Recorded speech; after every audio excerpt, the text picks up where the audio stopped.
So, version 5.0 is right around the corner, and with that comes Natlan. And you know what? I don't know where all the time went. It genuinely seemed like yesterday we were vibing in Inazuma, and all of a sudden Natlan is around the corner. It makes no sense. But yeah, anyways, Genshin Impact released its 5.0 trailer, the full trailer, a couple of days ago. So I thought it would be a cool idea if I talked about this trailer while watching it and, try to deduce what might happen in the Archon quest, because it seems very interesting, and you guys will see why in a sec. So, just a disclaimer, I did watch this video in its entirety. If you guys want to watch this video uninterrupted, I suggest you go to the Genshin Impact YouTube channel. You know where to find it. So yeah, without any further ado, let's watch this trailer. We've arrived at the final phase. The winner of this match will take the final spot among the victors. Give it up for a long-time contender and first-time finalist. Okay, so this is very obviously a tease, right? At first I thought this announcement was talking about Mavwika, the Pyro Archon, just because he says long-time contender. But then I thought about it a little bit more, and I'm like, first-time finalist? That doesn't really make sense. If anything, like, it would make sense for Mavwika to be, like, the finalist every single year in this game, I guess. Then I thought it might have been Capitano, but, it doesn't really make sense with the first clause, the long-time contender. I don't think Capitano has been in Natlan for all too long. Like, I forget which version it was. I think it was in one of the Sumeru patches where, when Mika was introduced. He told us that, Capitano and Varka met and Capitano was going to Natlan. So, at most, Capitano has been in Natlan for like a year and a half, tops. So I don't think Capitano would be considered a long-time contender. So yeah, I don't know for certain who this might be. It might be someone we've never heard of. My mind goes to this character, now that I've thought about it some more. From the Ignition teaser, this is Zillanen. And Zillanen, we know basically nothing about this character, but from her attitude when she gets this ball, it seems like she's, like, very bored. It seems like that these games are just another Tuesday for her.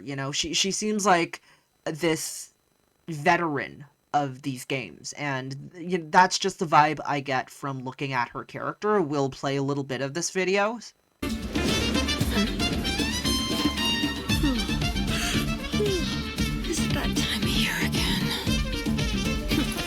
Yes, so she just says it nonchalantly and then yawns. She's like, oh, it's that time of year again. It's where I go into the ring and kill a bunch of people. Or not kill, I guess, but beat up a bunch of people.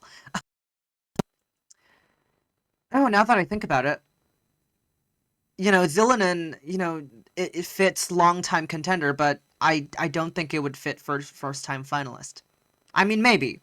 Maybe I'm overanalyzing this, but that's kind of the whole point of this video. Anyways, yeah, we don't know who this long-time contender, first-time finalist, would be. I don't even know if it's, like, important. I just assume so, because it's the first thing we, hear in this trailer. Anyways, moving on. From this point forward, everything we know about the real world no longer applies. Anything can happen here. There's something in the depths of this place that feels familiar, yet also foreign.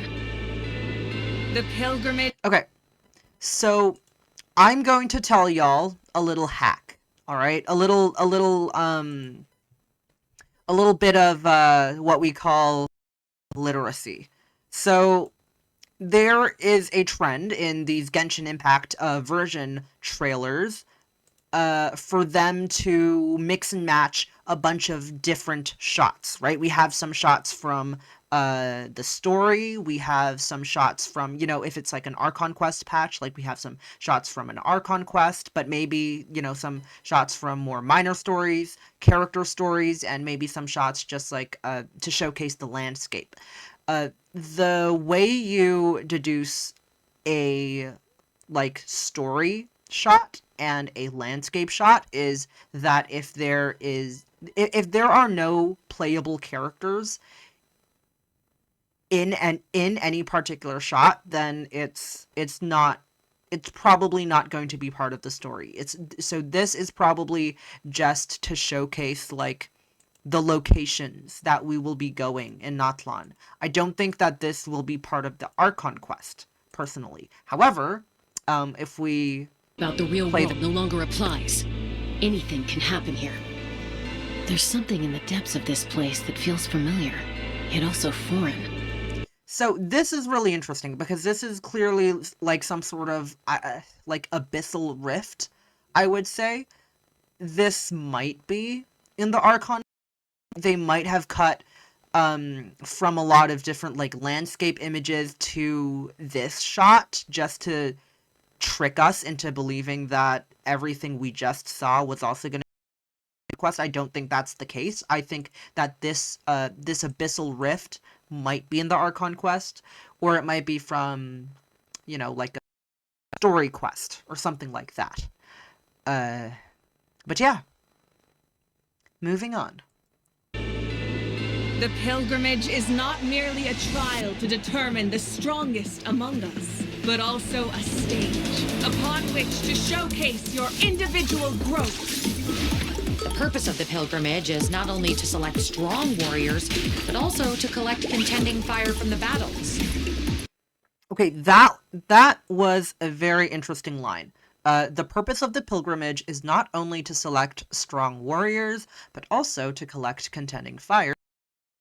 So immediately when I hear that line, I think of Fontaine with its Numa Osea energy powering the entire nation, powering specifically the court of Fontaine, right? I think that this quote-unquote, contending fire is the Natlan equivalent of Numa Osea. And apparently, trials in Fontaine produce Numa Osea. In Natlan, the pilgrimage, I guess the pilgrimage is the name of like the games, like in this arena, like the duels, I guess, whatever happens in the arena, whatever ritual it is that happens yearly that we hear about in this teaser, is called the pilgrimage. And I guess the pilgrimage,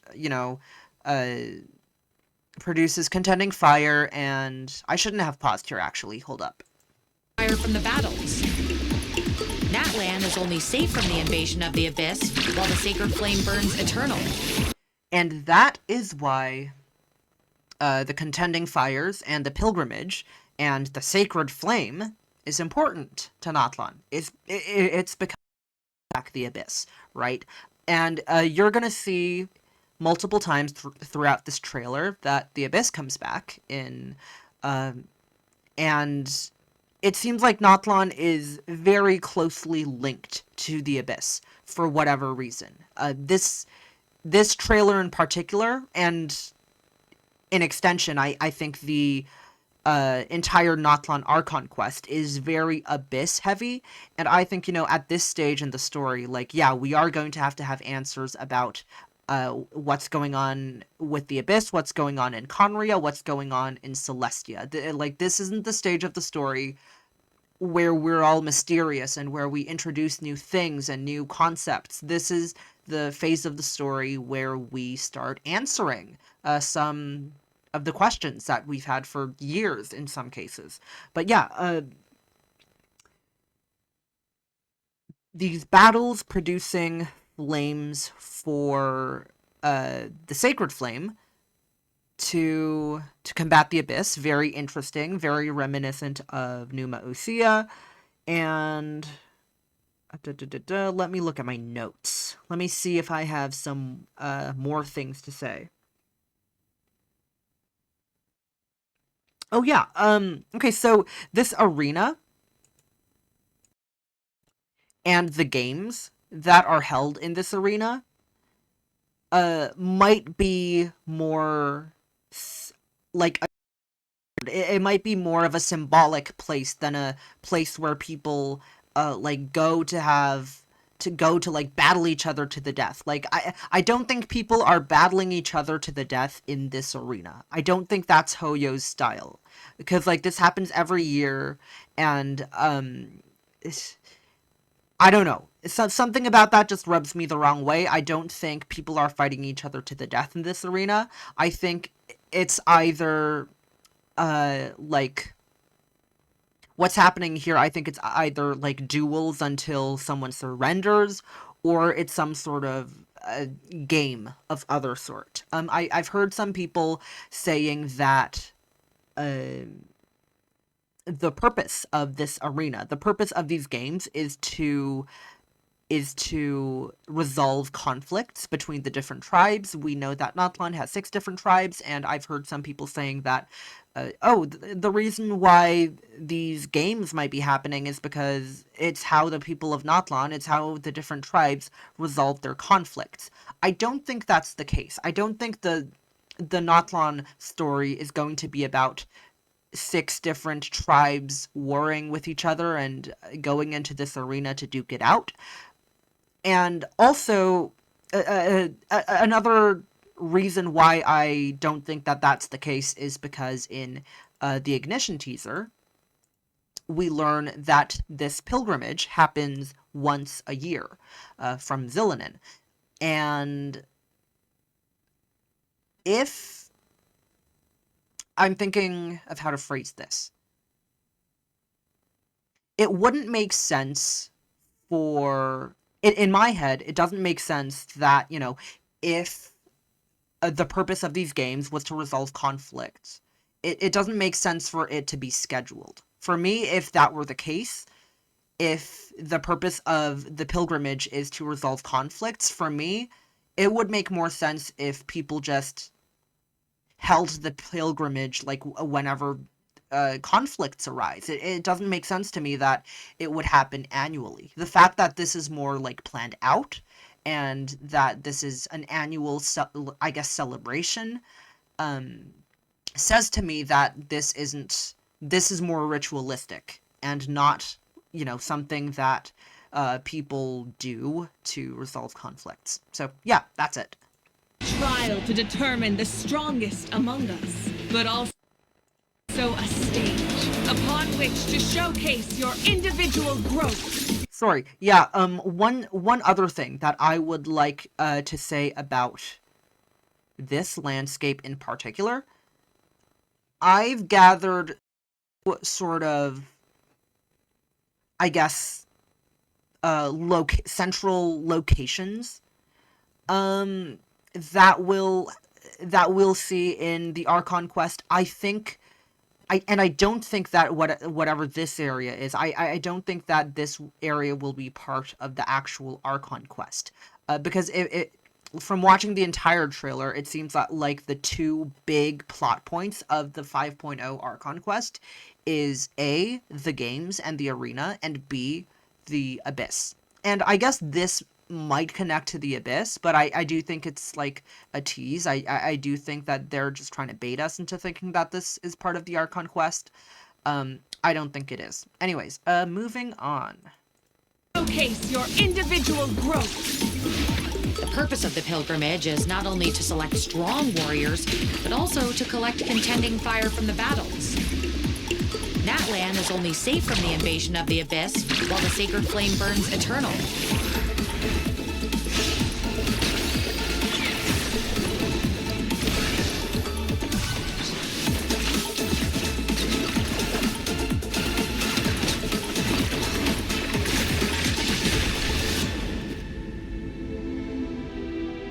Guess I'll have to wait until the next pilgrimage. still not sure why our YUP chose me of all people. And so, yeah, the other thing is, the other reason why I don't think that the pilgrimage is a bloody duel is because, yeah, no, this is implying that she is partaking in this pilgrimage, and she's a child. And I don't think the Natlantians are making children fight each other to the death. I don't think it's like a bloody battle royale where heads will roll, you know? I think it's either like some form of game. Maybe maybe they're just playing ball.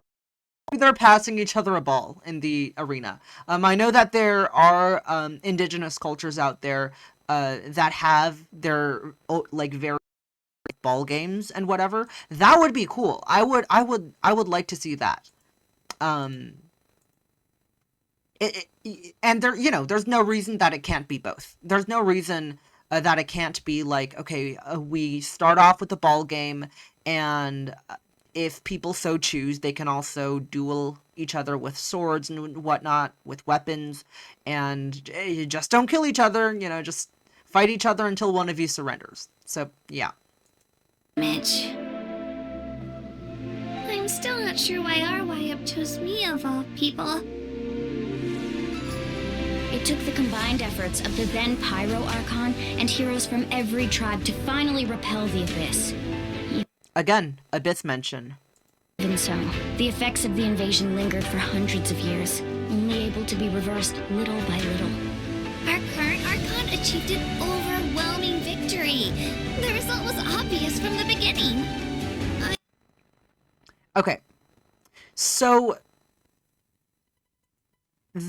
there's a bit to unpack there. So we looked at the Abyss invaded Natlan long ago, and from the version 5.0 live stream, from the full live stream, the devs said that Natlan is known as the Nation of War because in its history it's had multiple like huge scale wars with the Abyss, and that's why they're called the Nation of War, not because they're fighting each other constantly, but because they are fighting the Abyss. So Kachina, I think, says the then Pyro Archon and heroes from every tribe finally repelled the Abyss. So this would be the previous Pyro Archon. Would that be Murata, or would that be someone else? I don't know. Because if we are to assume that Natlan, like Fontaine, Sumeru, and Inazuma, if we are to assume that Natlan has had two Archons in its history, then the two Archons would be Murata, the old Archon, and Mavuika, the current Archon. However, something is telling me that that's not right. Something's telling me that Natlan has had more than two Archons. I don't know what. I don't know what it is.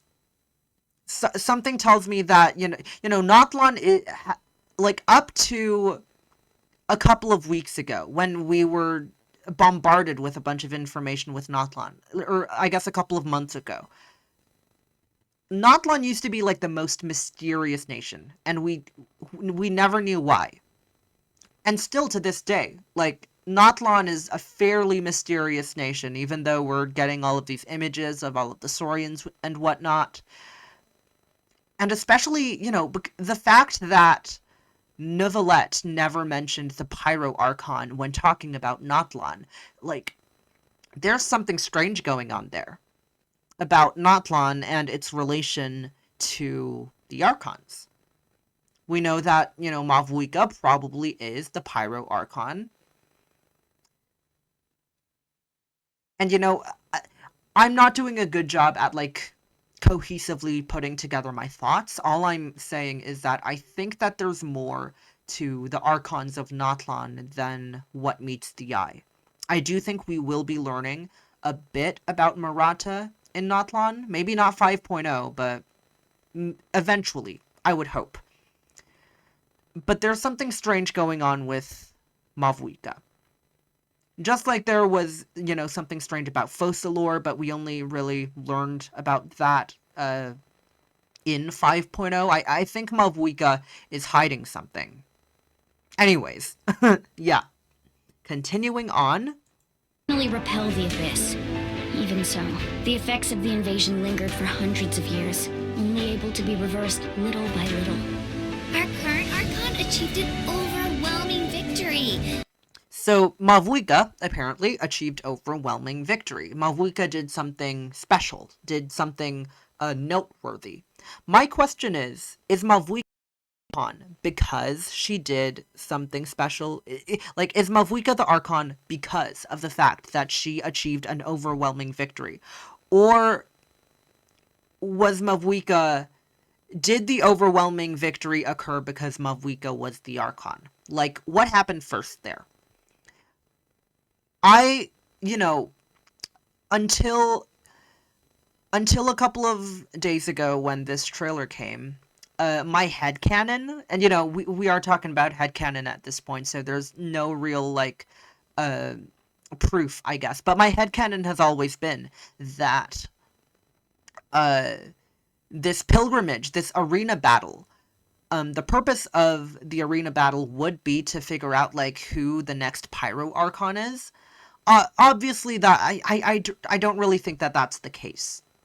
I don't really think that that's the case, but I do think that it's interesting that Kachina mentions that, the current Archon achieved an overwhelming victory. It raises the question, like, is she the Archon because of the overwhelming victory, or did she do this special thing because she was an Archon? I don't know. And I think in Natlan, I think we will learn more about how the transfer of power between Archons is handled. Because so far with A and Makoto, with Rukadevada and Nahida, with Ajiria and Focalor, they've all been... The transfer of power has always been very different. So I'm interested in seeing how the transfer of power is handled in Natlan. I think that the transfer of power is through combat. That's my guess. The result was obvious from the beginning. I really want to win this time and become a true warrior. And Kachina wants to win the pilgrimage and become a true warrior. That sort of implies that if you win the pilgrimage, if you're number one in the pilgrimage, you get to become a, quote unquote true warrior. That will come back later in the trailer, I think. So yeah, just keep that in mind. If you win the pilgrimage, you become a quote unquote true warrior. But through our long history of fighting the Abyss, we've realized things aren't quite so simple. The Abyss has invaded the Night Kingdom, and has the capacity to read the memories of this land at any given moment. Going there. The Night Kingdom? Only those who triumph over the Abyss earn the right to be revived. Defeat not only means death, but also the destruction of your ancient name, preventing it from ever being inherited again.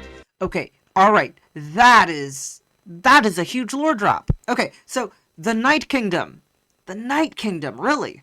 That's a concept. We haven't really heard too much about the Night Kingdom in the past.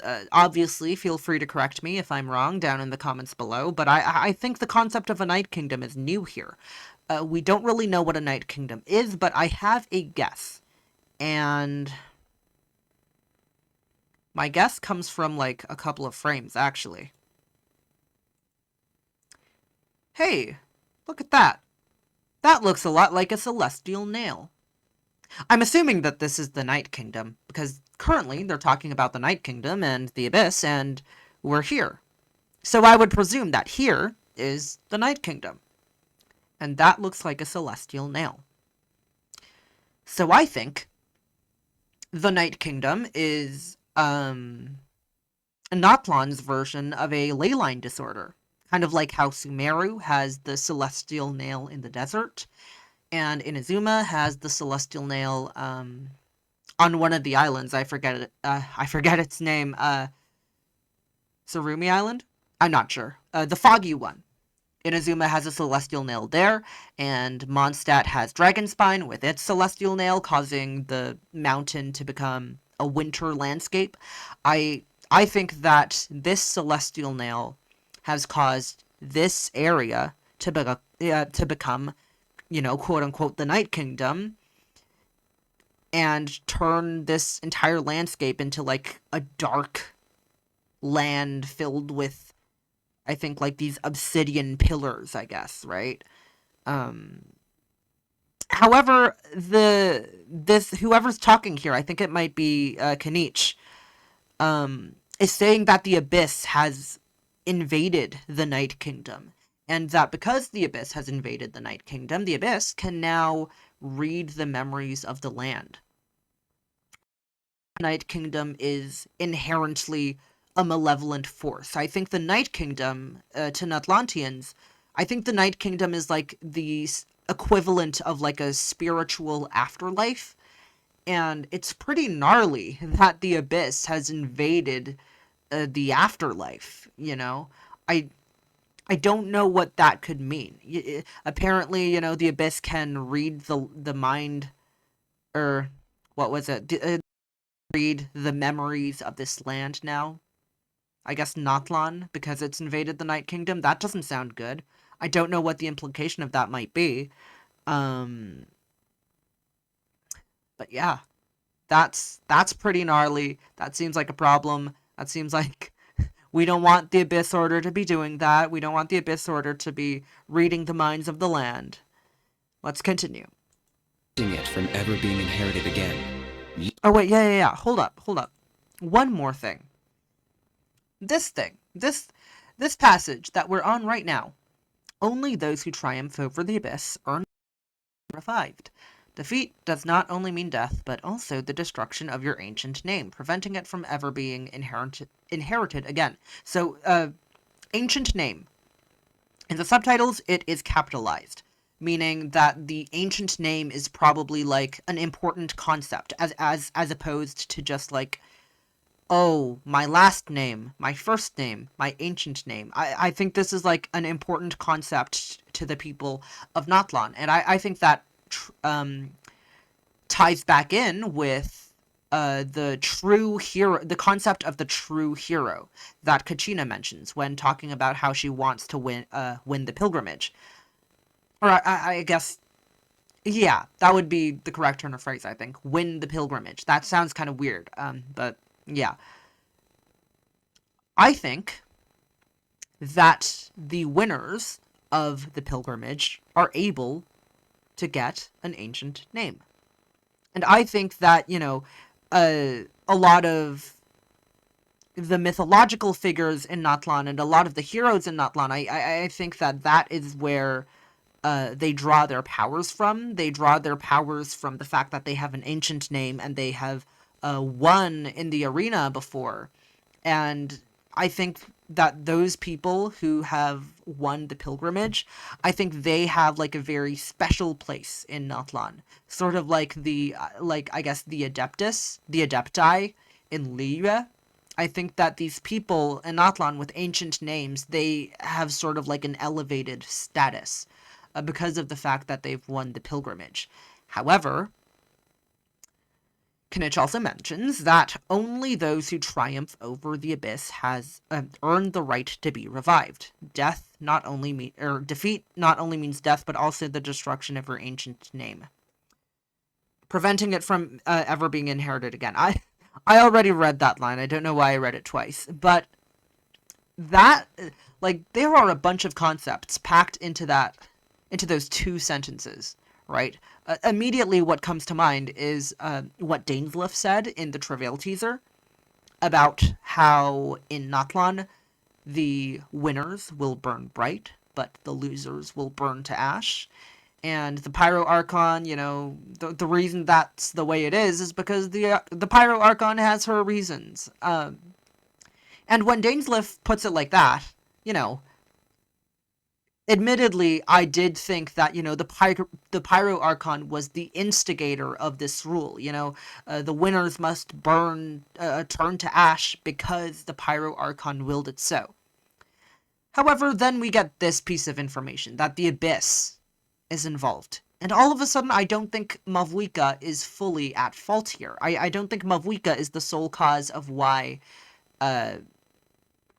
I don't think Mavwika is the sole cause of why those who... the losers of war must turn to ash. And now that I think about it, the line in the Travail teaser is far more surface level than I originally thought. Like, if you lose in the war against the Abyss, you must turn to ash. You must die, basically. That makes sense. That tracks. If you lose a war against an enemy, you're probably gonna die. That's what happens.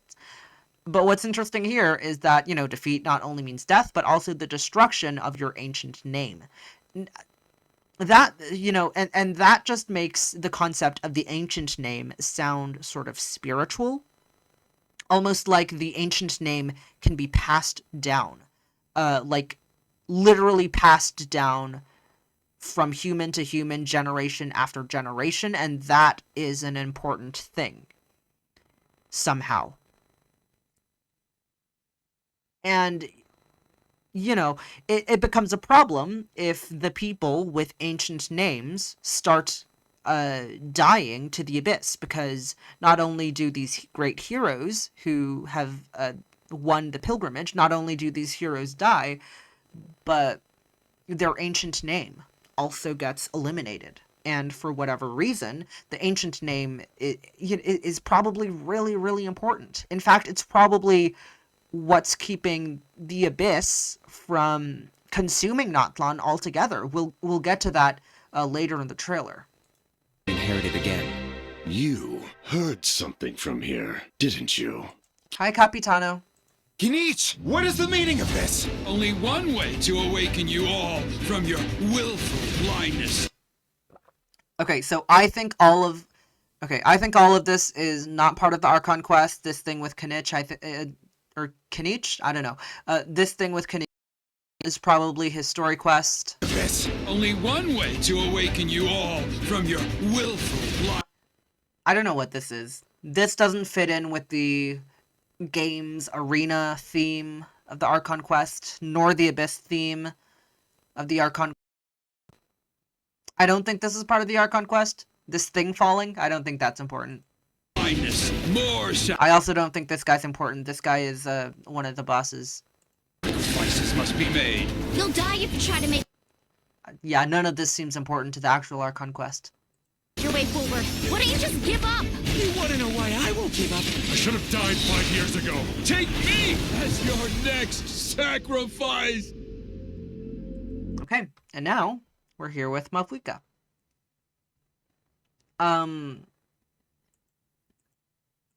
The word sacrifice comes up in this sort of like montage.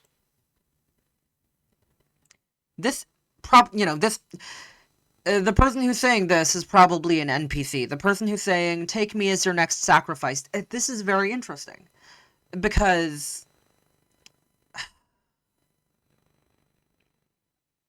I don't know if the resurrection theme of Natlan, I don't know how dark it will get. Because, in some media, in some literature, in some stories, resurrection can only happen with, like, a sacrifice, life for life, right? So is it a matter of, to revive someone, you need someone else to die? I'm not sure. And if so, will Natlan be the region where, finally, some of our main characters die? I don't think so, to be honest. I honestly do believe that, it's probably going to be like an NPC that we get attached to in version 5.0, and then the NPC dies at the end of the quest and then resurrects someone like Signora or whatever. I don't know. But yeah, this concept of sacrifice in the land of resurrection is really interesting. Your next sacrifice! Natlan is on the verge of destruction. It's very possible our nation has less than a year before total devastation. Once you're... So, it's very convenient that us, the Traveler, is coming to Natlan, huh? Not a moment. So yeah, apparently, Natlan is on the verge of destruction. That's really interesting. And, you know, people will say, oh, you know, wow, like, these stakes are, like, super artificial or whatever. I think that this makes sense, though. Because, you know, Natlan is on the verge of destruction. Natlan's, I guess, historical enemy has always been the Abyss. And what just happened in, like, version 4.7? Oh my god, I think 4.7. Yeah, what happened in version 4.7? The Abyss Order completed the Loom of Fate. And I think that has made the Abyss Order much stronger. And I think that part of the later Archon quests, I think part of the 5.1 or 5.2 Archon quests is going to be the fact that we're going to have to find a way to combat the Loom of Fate. I think that is what's going to happen. So yeah. The verge of destruction. It's very possible our nation has less than a year before total devastation. Once your ancient name disappears, there's no coming back. This light.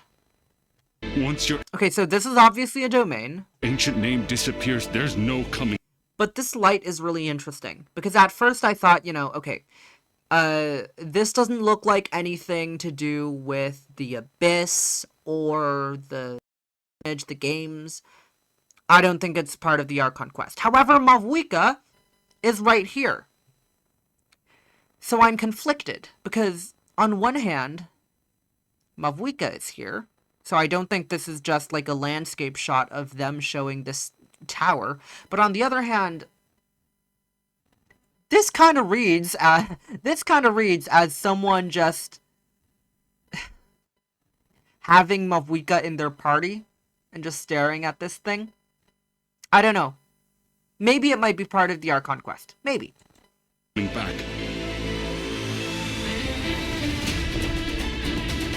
No! Why can't I find him? Why? Every great display of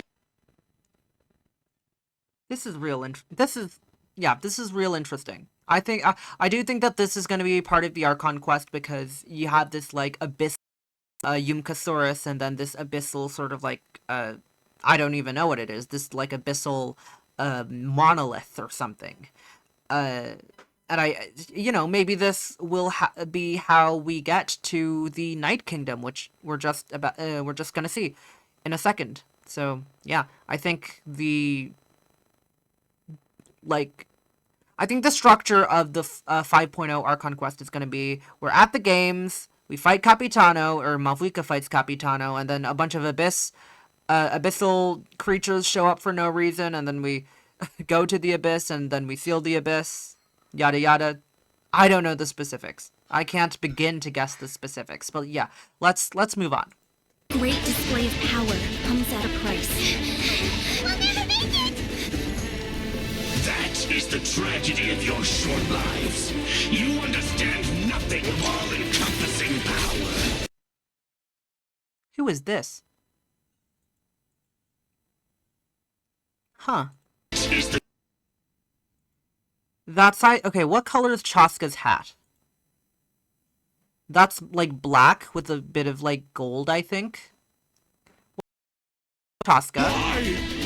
Every great display of power. Oh, that's probably just Chaska running. Okay. Interesting. This shot just seems confrontational. Now that I'm thinking about it, yeah, this shot seems very confrontational. Chaska running towards Mavwika. And then we also see, you know, this party right here in the freaking, like, Night Kingdom. Now I'm starting to wonder, like, what if Mavuika banishes us to the Night Realm, and we must find a way to escape? What if Mavuika is, like, an antagonistic, force? That would be quite the subversion, I think. You know, judging from the trailer, she has such, like, a fiery and charismatic personality. It would be interesting if she's, like, an antagonistic force. We haven't really had, you know, an Archon being an antagonist since Raiden Shogun. I think that would be interesting. That is the tragedy of your short lives. You understand? Okay, who is that? Short lives. I don't know who that is.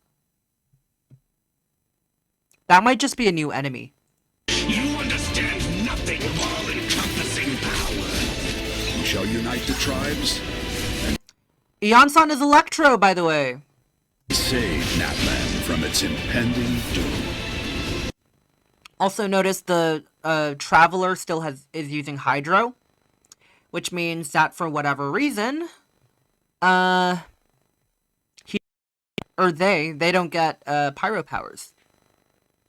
They don't get pyro powers from the Statue of the Seven, which is real interesting.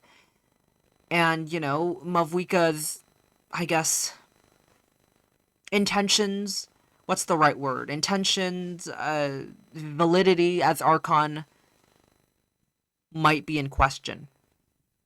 I'm telling you, there's something really interesting happening with the Archons in Natlan. Both past and present.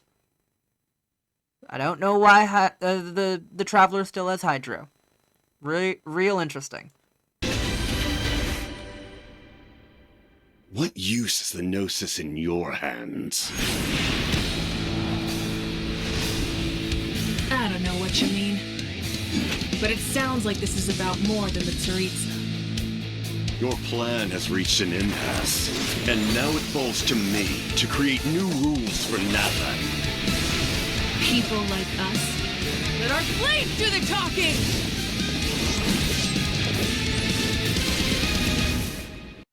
Oh my god, that's just so cool.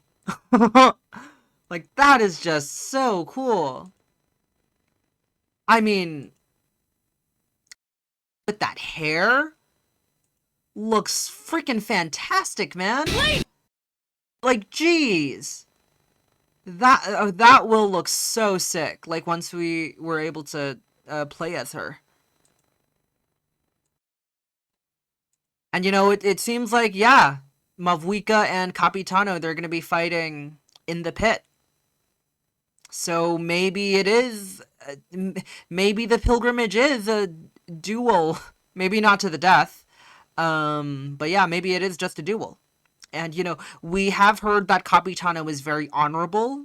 And so, you know, I don't think that either Capitano or Mavuika are going to die in 5.0. Maybe one of them, you know, is going to die, but then it's a fake out and then they get resurrected, yada, yada, yada. We can do a lot in the nation of Pyro and Resurrection, right?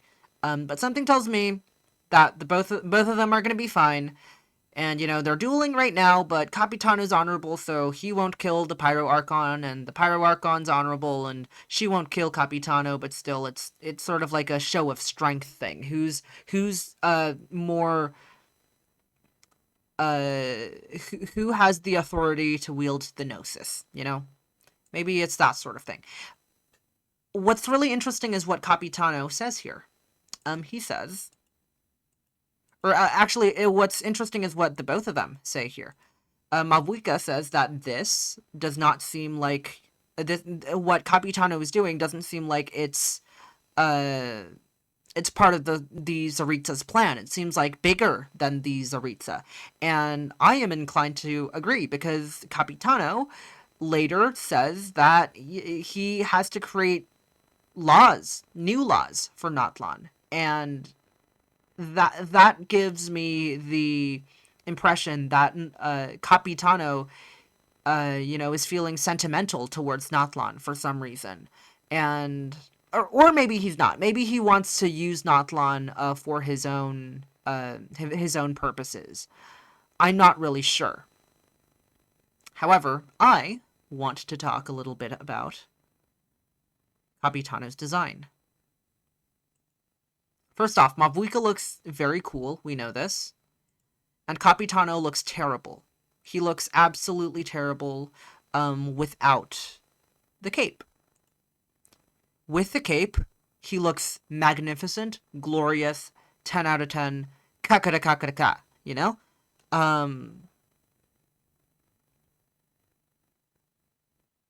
Without the cape, he's like lip syncing for his life, right? Without the cape, the proportions are off. Like, his helmet is just too big for the rest of his body. And, you know, I think that is, in part, on purpose. And I think that the helmet is coming off. I really think that the helmet is going to come off at some point. Another thing I would like to point out with Capitano is the fact that if you look at his hand, if you look at his arm, dragon scales. These are dragon scales. And that's really interesting because, like, we are in the Nation of Dragons. And the Fatui Harbinger that we meet in the Nation of Dragons, he has dragon scales on his arms. I have a wild guess as to who Capitano might be. And that wild guess is that I am proposing that he is the Pyro Sovereign. And I'm proposing that he's been stripped of his powers. And after he's been stripped of his powers, the Tsaritsa recruited him to work for the Fatui. And then, you know, he has. And now he's back in Natlan. But for whatever reason, you know, his plans here are bigger than the Tsaritsa, because originally he was the Pyro Sovereign, so he clearly cares about Natlan a lot, so much that he's, you know, after he gets the Gnosis, he's planning to create new rules for Natlan. What these new rules might imply, I'm not too sure. These two probably, you know, they're going to get into a disagreement about something. I'm thinking that the disagreement that they... I think that these two are going to either disagree about how to handle the mechanics of resurrection in Natlan, or they're going to get into a disagreement about how to deal with the Abyss. I guess then there is the third option of the fact that, you know, Mavuika just doesn't want to hand over the Pyronosis to Capitano. But, you know, so far, all of the Gnosis, you know, they've been given to the Fatui without much struggle. You know, Venti kind of struggled. You know, Venti did not straight up hand the Gnosis over to Signora, but Venti didn't put up much of a fight. The other Gnosis were just given away. So I'm really interested in seeing how the situation regarding the Gnosis will play out. You know, the fact that the Capitano and Mavuika duel is happening in frickin' 5.0, the first Archon quest and not the last Archon quest, that's like mind-boggling to me, because what are they saving for 5.2? What are they saving for the final Archon quest in Natlan? It's going to be crazy to think what the bigger story of this whole thing might be. The bigger story might be, you know, we finally realize what the plans of the Fatui are. The bigger story might be, oh, the Fatui, they get all of the Gnosis, and they are able to resurrect the third Descender, whoever he might be. Maybe that's the big resurrection that's going to happen in Natlan. The 7 Gnosis are the remnants of the third Descender. And, you know, the last Gnosis that the Fatui needs is the Pyronosis. And once they get the Pyronosis, which they almost definitely will in Natlan, they're going to have all 7 of the Gnosis, and they might resurrect the third Descender. And it's going to be insane. Maybe that's, you know, what the weekly boss is. Maybe the weekly boss is the third Descender, or... yeah, the weekly boss, the Trounce domain. I'm just spitballing here. The fact that this epic duel is happening in the first act means that the story here is much bigger than we initially thought. And, you know, it seems like a bunch of Abyss stuff is going to be introduced. We might get more answers about, you know, the origins of the Abyss Order. We might get, you know, more information about Celestia. You know, I haven't even talked about all of this, like, golden light imagery that we get in this trailer. Like, oh, there was this one shot. Like, what is that? What is that? That looks like, you know, Ankanomiya. It's crazy. We're going to get a lot of our burning questions answered in Natlan, you know, and I'm all here for that. We are in the phase of the story where yeah, that's gonna have to happen.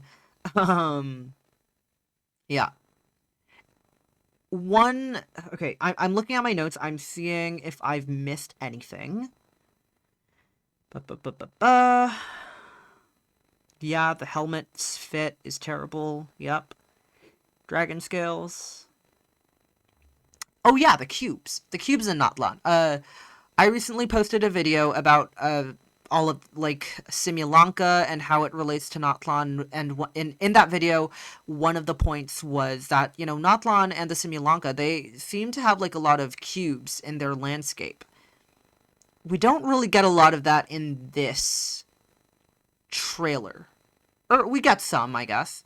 In the other trailers, it's much more prominent, but do you see these, like, angular cliffs? It's very cube-shaped. And the cubes are much... Oh, like, this would be a better example. Do you see, like, these rock formations and, like, this overhang? This overhang? Like, all of this is, like, very cubic. The whole cube situation is much more prominent in the Simulanka. And, you know, the Simulanka... The entire purpose of the Simulanka is to, like, tease what's to come in Natlan. And the fact that there's a bunch of cubes in the Simulanka means that there's going to be a bunch of cubes in Natlan, and it's... I think it's very intentional. When I think of cubes, I do think of Celestia, and my train of thought is, okay, what if Natlan was built on top of the Abyss? What if, you know, it's like a situation, it's like the situation in 5.1, where we realized that the Fortress of Meripede was built to contain the Primordial Sea. What if Natlan was built by Celestia to contain the Abyss? And what if the Abyss is, like, directly under Natlan? And the reason why we're hearing about the Abyss so much in Natlan is because, like, yeah, like, when the Abyss escapes and when the Abyss leaks through to the surface world, like, the first nation it attacks is Natlan. Because Natlan is directly on top of it. And, ooh, look, I think that's also, like, a celestial nail. I think that's a celestial nail right there. Night Realm. Cool stuff. And, you know, Celestia obviously, like, has a lot of connections to cubes. When we think of cubes, you think of the sustainer of heavenly principles. And so, you know, it would make sense, like, if this is, like, if this is a land filled with, like, a bunch of, like, cubic geometry, it would make sense, you know, that the heavenly principles built it. So, yeah, that's my rant about how Natlan was built to contain the Abyss. I'm thinking if I missed anything else. And I think that might be it. Yeah. Very quickly, I think I'm going to summarize what I think the Archon Quest, the 5.0 Archon Quest, is going to look like. I think we're going to arrive in Natlan, and then we're going to get an invitation to the Pilgrimage of Flame, and then we're going to see the Pilgrimage of Flame, and maybe Capitano crashes the party. Maybe the duel is very early on. And then after the duel happens, I don't know. I don't know who wins. Mavuika seems very powerful, but Capitano also seems very powerful. It would be really interesting if Mavuika lost. Or, like, even dies, you know. I don't know. But yeah, I think the duel happens quite early on. And from there, like, shit hits the fan, right? All of a sudden, this trip to Natlan becomes very serious, and then we learn about the Abyss stuff and like the stuff about the Night Kingdom and why Malvuika and Capitano even dueled in the first place, and we learn about the stakes and why it's important to stop Capitano and stop the Fatui, and then we go to the Night Realm, and I don't know. I don't know why we're actually in the Night Realm to seal it. Maybe that's like a feature. Maybe the Night Realm can only be sealed while you're in the Night Realm. But then, you know, we escape. We seal the Night Realm to contain the Abyss, and then it's like a temporary solution, similar to what happened in version 4.1 with the with Novelette sealing the Fortress of Meripede. And then that's probably the end of the Archon quest for 5.0. Yeah. Oh my god, I really hope Columbina shows up. I really hope Columbina shows up. Like, we are getting, like, some Celestia imagery, and Columbina really does give off Seelie vibes, and has sort of that, like, heavenly, sort of feel to her. And also, we were introduced to these, enemies. They were called Wyabs, and, Kachina briefly mentions them in this trailer. I don't know if we see any Wyabs in this trailer. Yeah, I'm not sure, but if you guys can look it up, the Wyabs look a lot like biblically accurate angels with the 6 wings, and that gives off Columbina vibes. That really, really does, and I really hope that we see Columbina in like 5.1 or like even in 5.2. Yeah. All of this lore stuff. We are going to get so much in Natlan. And the best part about it is, you know, because it doesn't look like they're going to be introducing any new concepts. Like, obviously, like, the Night Kingdom is a new concept, but the Night Kingdom is a new concept, however, it's different because it's contained to Natlan. It's not, I don't think it's considered, I don't think the concept of the Night Kingdom is tied in with the bigger world. I think we're finally at the point where quests aren't confusing anymore, where Archon quests aren't confusing anymore. I really think that we're at that phase where a bunch of our questions are gonna get answered. And that's really exciting. Anyways, I've rambled for a long time now. I hope you guys had fun watching me ramble. I hope the audio quality is good, or at least passable. This new mic, which I recently got, I'm not too familiar with all of the controls, but yeah, we'll make it work. Anyways, thanks so much for watching, everybody. See you in the next vid.